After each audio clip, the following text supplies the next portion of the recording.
All right, guys, thank you. By the way, the Rays are giving away the 20,000 free tickets for tomorrow night's game. Oh. My mistake. Don't show up tonight and expect free tickets.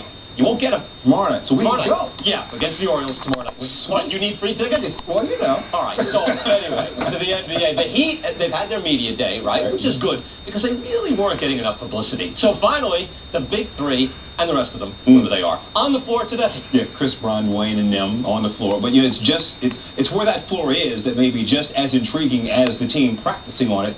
Google Maps. This is a neat little thing here, Google Maps. On the internet check? Hurlburt Field, Florida. Yeah, I heard. U.S. Air Force installation began as a small training field for the much larger Eglin Field. It's the home of the Miami Heat training camp. It's also the home of our Josh Elliott anchoring our Heat training camp coverage. LeBron James, one of the big three, arriving today along with his teammates. Miami Heat opening training camp some 600 miles to the north and west of Miami in the Florida Panhandle. Hurlburt Field, Air Force Base, the place where Erik Spoelstra, after promising defense first on Tuesday, delivering on that promise. Well, we understand we have to make it the defensive side of the floor. You can't just talk about it, you actually have to drill and sweat, and that's what today was about. This is going to be a very competitive team against each other in practice, and then we're going to take it out on the floor even more. So that's one thing that sometimes you miss and you lose. You get guys who's very competitive in practice, and they might not be in the games, but we're going to have both here. We understand that we are a championship contending team if we continue to get better every day.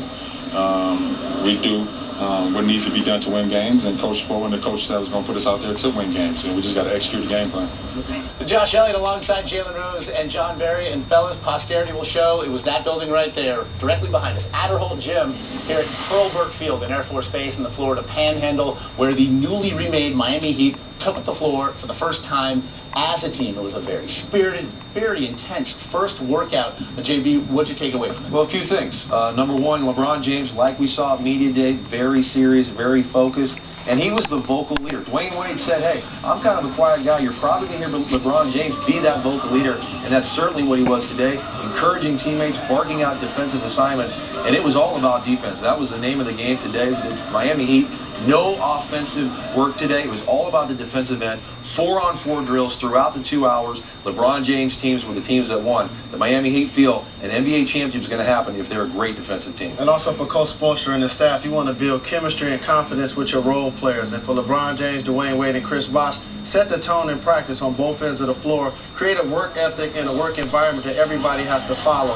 And also understand tendencies and the skill sets of the players that are going to be out there on the floor with you. So you know where they're going to be, what they can't do in certain situations, so you allow yourself to play them and use them to their strengths. Yeah, not just pressure on the big three, the pressure's on these complementary guys to show not only the big three that they can play, their coaches as well. So a tone set, if there is to be an NBA title some 10 months in the offing. If there is, of course, to be that title some 10 months from now, it will be for decisions that were made today. Decisions like the one that Heat President Pat Riley made some 2 weeks ago to bring his team over 600 miles to the north and to the west to an Air Force base in the middle of the Florida Panhandle. As for why he made that decision, here's Rachel Nichols with answers.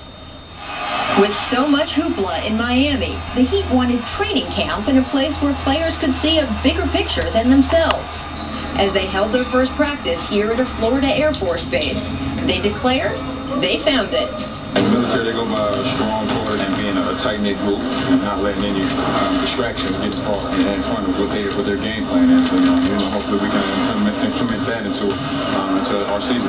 One thing here, is straight focus. Not have to worry about a lot of things. Just get to ourselves and focus on what we need to accommodate. It amazes me how excited people get just to see us shake our hands when we sign stuff for them. I'm not sure it can get any better than that, but right now we're just focusing on basketball. I don't think we can see much on the outside at all. What's your room like on base? It's nice. Nice enough. The team is staying here on site. The idea to hold camp here actually originated from a former Heat ball boy.